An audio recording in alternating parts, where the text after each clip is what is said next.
Hey there, it's Matt here. Got an interesting one today. It's an unboxing of a book that a lot of people would consider to not even be a book at all.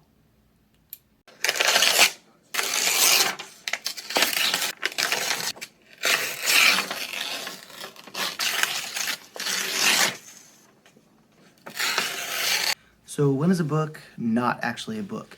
That's something we're going to talk about today. It's when a book becomes an objet d'art, and it's kind of a fine line, but there's been some recent efforts to try to, not recent, but in the last couple decades, to try to blur that line between art and books. So this is going to be an interesting one. I'm going to unbox it here, then we're going to talk about it. It has some cultural significance to the time it was printed. I don't want to give too much away here, but it's going to be a kind of fun one. So down to the unboxing here. You can tell my lighting setup is not awesome, but that's cool. I like to tear off the labels of the shipping labels so you can't see where I live and you can't see where the seller lives. But this is from a seller who is not a professional seller, and so that's a little bit worrying because they don't really know, people who aren't really book sellers don't really know how to grade books, and they don't know how to describe them in a way that is that helpful. So I always get a little bit worried when the person who's selling it is not a professional bookseller. But here we are. It's the only one that was available of this because it's these books don't come around very often. The one that we're gonna unbox here. A little bit of trouble getting around the tape here. That's cool. Yeah.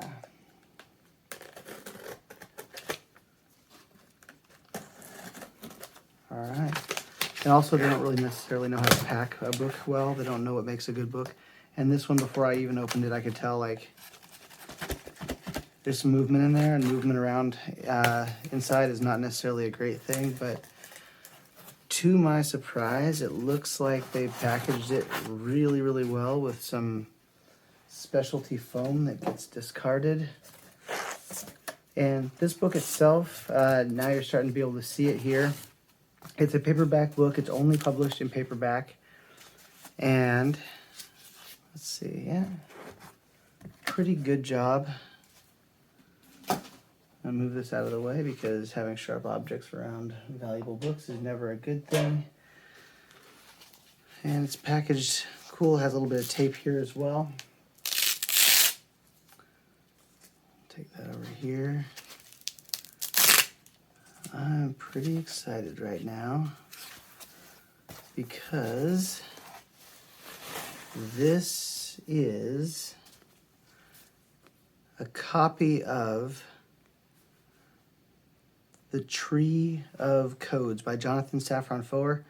So this book is by some people considered to be like an objet d'art instead of an actual book because it's told in the erasure method. It's also called a cutout method. It's really light for what it should be, and the reason for that is that it's told as a cutout. So the author took a book, his favorite book actually.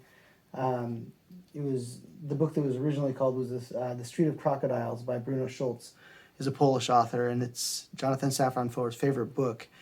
And it was very inspirational to him. So he took that book as the base text and then laid down sheets that changed the words page by page as you read through it. So these are all done as cutouts. You can see on this side. On the left side, you can see how he did that. On the right side, you can see what the text becomes. So not many books are made this way. Might be one of the only ones that I've heard of. But so it takes an original text and it changes the meaning of it completely. In this case, it still has the same kind of unreliability of memory, themes, and that kind of thing. But it looks like condition-wise, this has been on a shelf in a weird way. So there's some toning that I wasn't expecting, but I'm okay with that.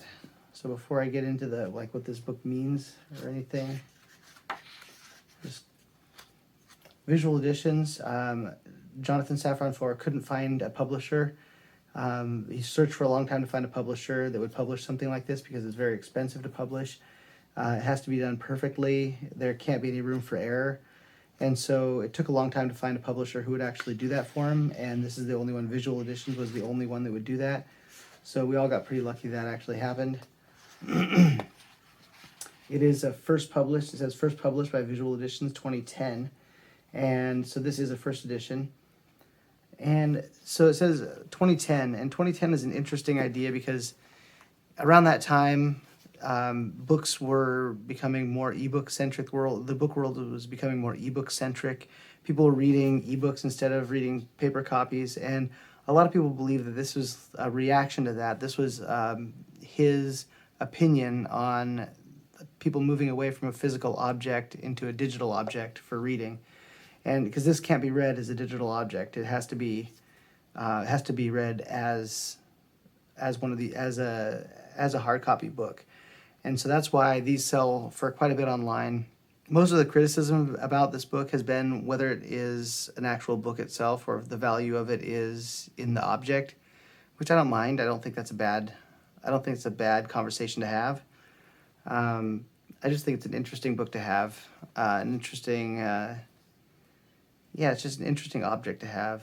And I'm going to read it. I'm going to read it pretty carefully, though, because I don't want to mess it up. Hope you enjoyed. Feel free to ask questions. I don't expect anyone to.